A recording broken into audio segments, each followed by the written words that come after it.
Hey, what's happening? Everyone, SirJames coming at you guys with another video, and pretty much a long time no see. It's actually, well, to me anyways, it feels like it's been a while since I sat here in front of the camera speaking to you guys in a, well, pre-recorded video.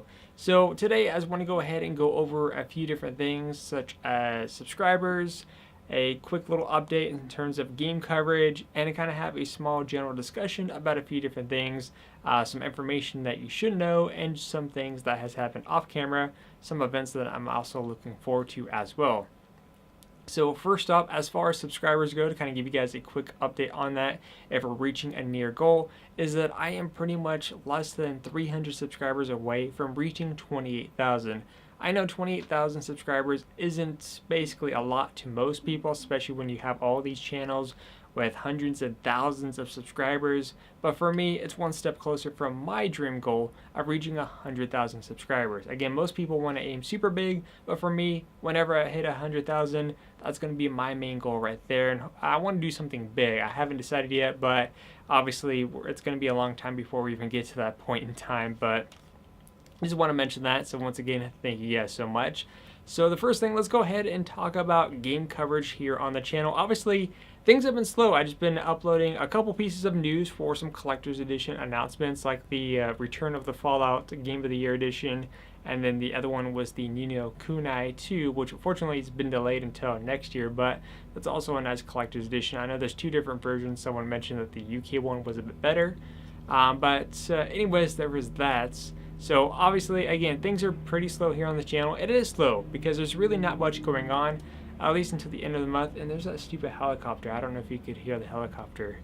But anyways, things should hopefully be picking back up by the end of the month moving forward, because at the end of the month, we have all kinds of things going on. For one, I got 2 review copies. One of them is called what was it? The Hangry Rabbits from Mars. It's not called Hungry Rabbits from Mars. It's called Hangry Rabbits from Mars. It is basically an arcade shooter for the HTC Vive.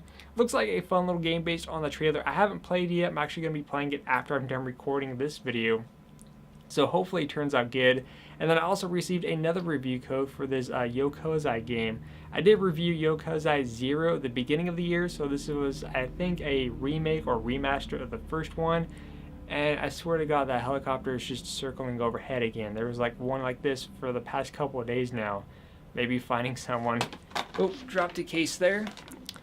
So anyways, there are a couple of games to look forward to. And what's nice too is especially at the end of the month is going to be picking back up, because we have the early access Call of Duty World War II beta, which I'm definitely going to be playing because I can't wait for the old school Call of Duty return. Then we have the Destiny 2 PC beta, which I cannot wait to check out Destiny on PC. It's going to be so much better. Because of the whole uncapped frame rate. I really don't care about the 4K stuff, but uncapped frame rate, I mean, you got my attention there. Let's see, what else? And of course, we also have the game coming out on the Nintendo Switch, the Mario plus Rabbids from Ubisoft, which I'm really looking forward to that one. And yes, I will be posting some gameplay videos, and I will be doing a review.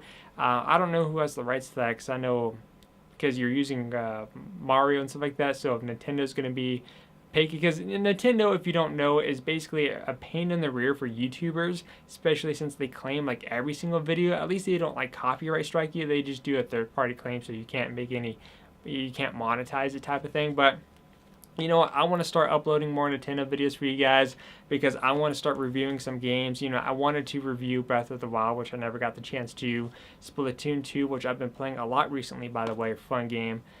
So that is what you can expect. And of course, shortly after that, we'll have the release of Destiny 2, which I'm going to be picking up on PlayStation 4. And then of course, eventually when it comes out, I'll also be picking it up on PC, because I believe the PC version comes out a month or 2 later, which is very unfortunate, but it is what it is. But at least I'll kind of have an idea what to expect and what to look forward to. But fingers crossed on that one.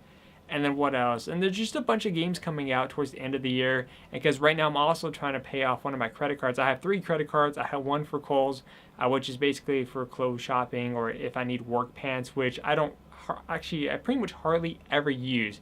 And when I do go clothes shopping, I look for the very cheap and expensive stuff. Like shoes, I will spend no more than 20 bucks on shoes. Pants, less than $10. Same thing for shirts. So I'm a cheapo when it comes to clothes. I don't like to spend a lot of money on clothes. I like to spend a lot of money on video games, not much on clothes, except for some exceptions like that PlayStation jacket that I got. Anyways, I think I'm going a little bit off topic here, but the point is, the end of the month moving forward for the rest of the year is when things should be picking up here on the channel. One of the things I've also recently picked up, if you haven't checked out the video and you're a huge fan of the old school Sonic games, is the game known as Sonic Mania, which is currently right now available on the Nintendo Switch, which is the platform I picked it up on, PlayStation and Xbox, and I think it comes out later on for PC, but definitely worth checking it out. Again, if you're a fan of the old school Sonic games, Sonic Mania is well worth the money, and it's only 20 bucks. So if you have a Nintendo Switch, I recommend you pick it up on that platform, just so that way you can have it on the go. The only downside about Sonic Mania is the fact that there was no physical edition of the game. There was a collector's edition, but even that one, you just get a voucher for the game. That's the only thing I was disappointed in. But you know, it is what it is, so you can't really do much about that. Anyways, a few things that I also want to kind of discuss with you guys is just a couple minor things. First off, if you didn't know, tickets are now on sale for the PlayStation Experience. If you guys didn't know, I went there last year. I actually had a lot of fun, even though I only had time for the one-day ticket because I was the way my hours were at work. But since now I moved on to full-time now, I actually get the weekends free. So this year I'm actually going to be attending both days. It's over in the Anaheim Convention Center here in California. So if you're in the area, I will be there at both events. So if you haven't been seeing me, feel free to stop on by and say hi. But yep, definitely looking forward to it. The only thing I need to figure out is the whole hotel situation, because I never really checked out a hotel before, so it's going to be the first time for me for that. And I'm trying to figure out, should I, rent a hotel for 2 days, for a 2-day stay, go in on Friday, that way I'm there early in the morning on Saturday and then Sunday, or do I just, go in on Saturday, rent my hotel that day, and then check out Sunday night? So again, I really don't know how I'm going to do it, but I have a few months to figure it out. And then the other thing too is that there's a few stores that I recently visited and a swap meet. I went to a different swap meet for the first time. As I mentioned, I've been wanting to find a swap meet where I could find some vendors that actually sell, video games, anything from current to old games. I finally found one in the swap meet over in like the Chino area, and unfortunately the prices were higher than eBay. And a lot of the stuff there was ridiculous. Like, there's a few things that caught my interest. It's like, oh, how much is that Nintendo 64? Oh, $80. And it was in bad shape, by the way. Just, I was asking about prices. Then they had some Sega Genesis games. They had Tom and Jerry, a game from my childhood that I've never quite beaten yet. And they were asking $30 for a loose copy where the label looked like crap. So, yeah, fortunately, nothing good there. Fast forward, a week later, I found out that there is a retro video game store, which I was completely unaware of. Apparently, they've been there for a while. That's basically right across the street from the Tyler Mall, which, again, I hardly go to the mall because there used to be this really awesome anime shop there that I would always go to, but ever since they moved, I just almost had zero reasons to go to the mall unless if I wanted to go to like a Hot Topic or Spencer's or something like that. Anyways, I went to the shop, and I noticed that it had a 3 out of 5 star rating on Google.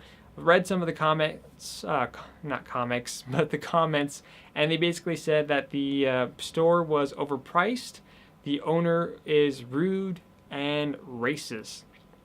So I can confirm is that there were things in there that were definitely way overpriced, and the owner is racist, not towards whites, but towards basically other than white people, and it made me feel uncomfortable shopping there, but I still wanted to browse, see if I could find anything good. Basically, his prices start from $10 on up, so it's not too bad until you start looking around in terms of what he had in the display cases. He legit had a copy of Final Fantasy VII. This is what I find bizarre.